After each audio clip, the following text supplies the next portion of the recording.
Assalamualaikum warahmatullahi wabarakatuh. Perkenalkan, nama saya Khaironisa dari Prodi Pendidikan Bahasa Inggris. Baik, di sini saya akan menjelaskan tentang kisah Nabi Muhammad SAW dengan nilai keteladanannya. Nabi Muhammad SAW adalah putra dari Abdullah bin Abdul Muthalib dan Aminah binti Wahab. Rasulullah lahir pada tanggal 12 Rabiul Awal tahun Gajah di kota Mekah. Ayah Nabi Muhammad SAW merupakan saudagar yang kerap pergi ke negeri Syam.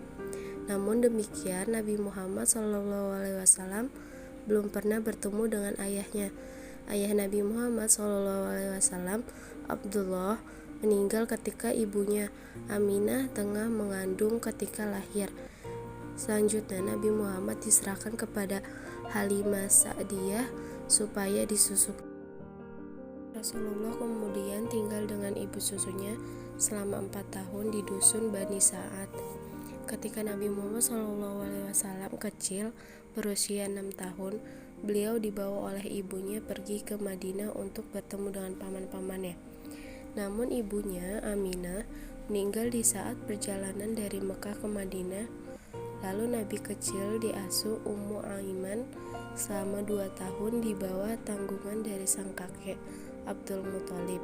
Saat berumur 8 tahun, kakek Nabi Muhammad SAW, Abdul Muthalib, meninggal. Rasulullah kemudian diasuh oleh pamannya Abu Thalib. Abu Thalib adalah salah satu petinggi keluarga Bani Hashim. Semenjak itulah Nabi Muhammad SAW kerap ikut berdagang ke negeri Syam. Pada saat sudah dewasa, tepatnya saat berusia 25 tahun, Rasulullah menikah dengan Siti Khadijah. Saat itu usia dari Siti Khadijah sudah 40 tahun. Setelah mendapatkan wahyu untuk pertama kalinya, Rasulullah kemudian fokus untuk melakukan dakwah serta menyebarkan agama Islam. Nabi Muhammad SAW mulai berdakwah dari lingkungan terdekat secara sembunyi-sembunyi hingga akhirnya beliau bisa berdakwah secara terang-terangan. Nabi Muhammad SAW wafat ketika berumur 63 tahun.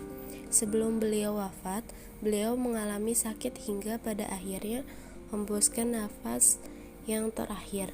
Wafatnya Nabi Muhammad SAW adalah kehilangan yang terbesar untuk semua sahabat Nabi dan untuk umat Islam. Kisah Nabi Muhammad SAW, sebagian besar umat Muslim sudah mengetahui bagaimana kisah Nabi Muhammad beserta mukjizatnya. Cerita kehidupan ini bukan hanya sekedar cerita saja, melainkan menjadi panutan untuk menerapkannya dalam kehidupan, mengingat bahwa sangat banyak sifat baik darinya. Mungkin cukup sekian penjelasan dari saya, kurang dan lebihnya mohon dimaafkan. Wassalamualaikum warahmatullahi wabarakatuh.